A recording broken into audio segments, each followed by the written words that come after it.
ఈ బైపాస్ ఆపరేషన్లు ఎన్ని రకాలు ఉంటాయి? 3 రకాలు ఉంటాయి. Of pump, on pump and minimal invasive అంటాం.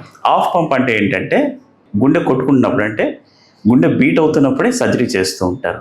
దాంతో ఏంటంటే మనం ఒక హార్ట్ లంగ్ మిషన్ అని ఉంటుంది, అది మనం యూస్ చేయం. అదే ఆన్ పంప్ అంటే ఏంటంటే మనం ఈ హార్ట్ లంగ్ మిషన్ని యూస్ చేస్తాం. గుండెని కంప్లీట్గా స్టాప్ చేసేసి ఈ హార్ట్ లంగ్ మిషన్ని అటాచ్ చేసి మనం ఆపరేషన్ చేస్తాం. జనరల్గా ఏంటంటే ఆన్ పంప్లో రిజల్ట్స్ బాగుంటాయి ఆఫ్ పంప్ కంటే కూడా.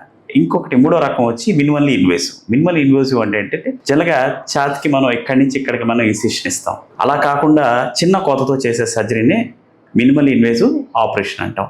అది ఇక్కడ రిబ్స్ మధ్యలో కనపడకుండా కాస్మెటిక్గా చేస్తూ ఉంటారు. అలాగే వాల్వ్ ఆపరేషన్ చేసేటప్పుడు కొంతమందిలో మినిమల్ ఇన్వేసివ్ చేస్తూ ఉంటారు. అది కనుక వాల్వ్స్ లొకేషన్ బట్టి మనకు ఆపరేషన్ ఉంటూ ఉంటుంది. ఫస్ట్ సపోజ్ అయోర్టిక్ వాల్వ్ అయితే మనం ఇక్కడ రిబ్స్ దగ్గర ఈ రిబ్స్ స్పేస్లో మనం ఆపరేషన్ చేస్తూ ఉంటాం చిన్న కోతతో.